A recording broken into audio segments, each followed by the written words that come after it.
Today's date is February 3rd, 2024. On February 4th, 2024, this young man in front of me is going to be 102 years of age. Say your name and birth date. Irv Levine, February 4th, 1922.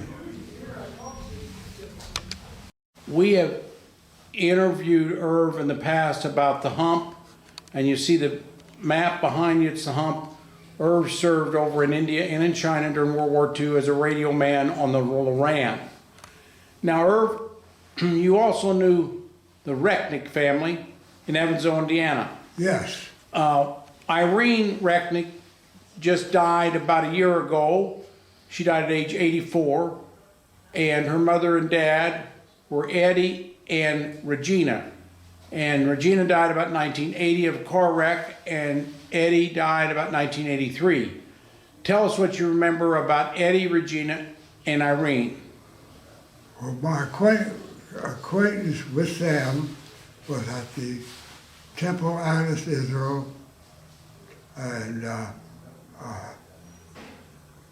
conversations with him was very short.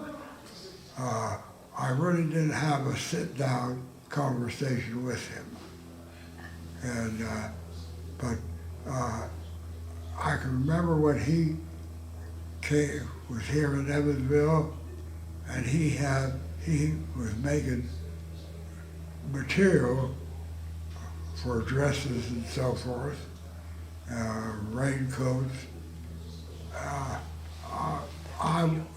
At that time, I was selling road goods for a company out of New Orleans. And so I went up and talked to him, and a very interesting man. His background was tremendous. And I really didn't have any really close relationship, but I did know Eddie Recknick. Did you ever go to Eddie's shop, Recknick shop? It's right at the YMCA downtown. It had a big building down there, still standing, 7 or 8 floors high. Did you ever look at his factory? Yes, I was in his factory. Tell us what the factory looked like. Well, there was sewing machines and women sewing dresses and material. And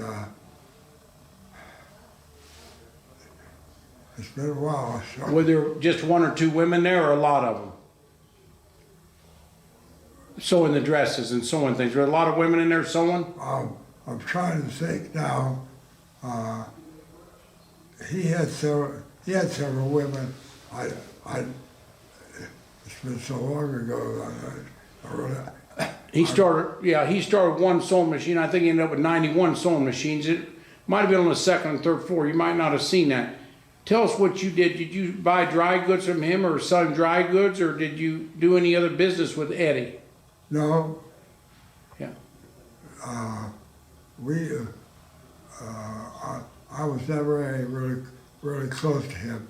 I knew him from the temple, and he was quite a nice gentleman. Did you know Irene, the daughter, at all? No, I didn't. Yeah, she was out of town a lot until we lost Regina. Then she came back and stayed with her dad, and then she stayed here from about 1980 till when she died in 2022 or so. She died at 84, and she was a professor at University of Wisconsin, but she was a hidden child, and her mom and dad, Eddie and Regina, were in Auschwitz for over a year, and we're doing a whole Holocaust museum in memory of the Recknick family. So I want you coming out here, and that'll hopefully be open next couple of months. Do you have anything that you knew? Anybody else in Evansville? We're going to interview Doris Siegel, and her family was also there. Phil Siegel and Doris, but Doris is also, her family had to leave Germany in the 30s, and she remembers all that, why they left. And they had to sell all their goods and left broke, and then they set up a shop in Indianapolis, then came down here. I don't know if you know the Siegels or not. Well, I did know that her parents were in a concentration camp, and she was just a small girl at that time. Yeah, she came, she still got some memories of things, and she's going to talk to us about that too.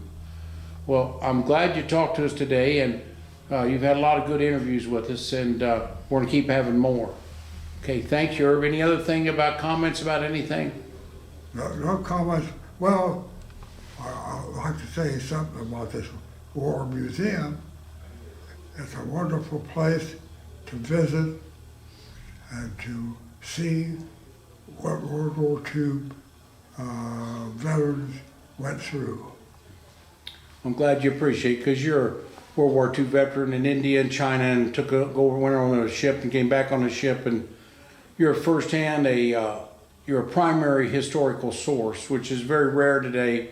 Less than 700,000 World War II veterans out of 16 million left in the world in 2024. So you're rare, and in 102, there's probably not very many of you left in the world. So that's a very nice compliment. We're trying to have the younger generation understand a little bit about the importance of that war, and that war changed the world. I like to contribute as much as I can to the War Museum.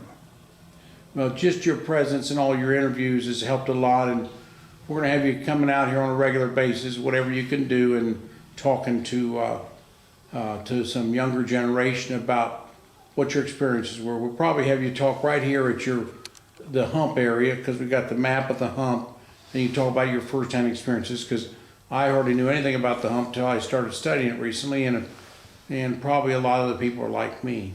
So thank you for your time today, and thank your granddaughter for bringing you here today. And I know she's going to get you some chocolate ice cream tonight or tomorrow. I might come over and get some myself. Okay. You're welcome. All right. You're welcome anytime. Okay. Get over here, granddaughter. Get over here behind him. Just tell us your name and where you're from. I'm Jessica Cooper Melker, and so Terry is my mother and is Irv's daughter. Tell us about Irv, a little bit of historically what you remember with Irv from a little kid on, because this is very rare to have somebody at 102, and he's really got a strong work ethic. He was cutting his lawn until he's 101. I don't think he's cutting it anymore. Right. But he stopped at 101. He didn't stop because he wanted to stop. He was forced to stop. He was forced to stop. Yeah, well, it's interesting because growing up as a little girl, I grew up in Texas, and he's been in Georgia and Indiana, and visit him every year. He'd come down and visit with Gigi, and we just had an ongoing relationship, saw each other, multiple times every year. And the thing is that I didn't know all this rich history of his experience of World War II.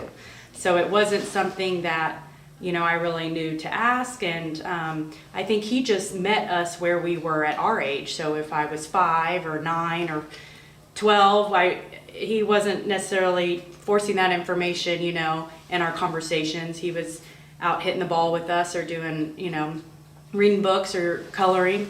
And even now with my children, when he would come down to Dallas up until COVID, he came down to see us after his wife passed away for every year for about 8 or 9 years. I'd come down to Dallas, and even on, Christmas Eve, we'd decorate Christmas cookies and together, and, he would always just jump in with his great-grandchildren.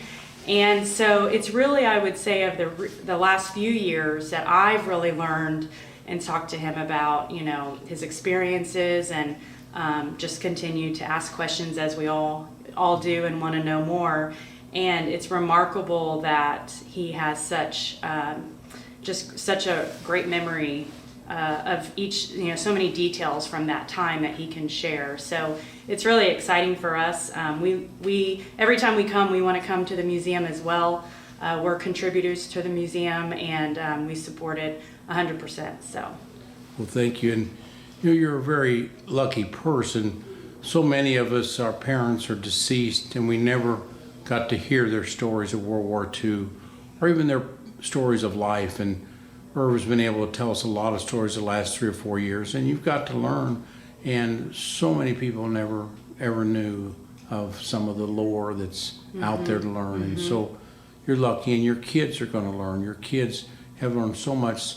Like he pushes us back 50 years before his time in the war, and so they're learning 150 years of history to some degree. So It's remarkable. yeah, so glad you come back up here, and Yes. he's going to be a regular here. So Absolutely. Thank you. Thanks okay. for having us. Sure. Bye-bye.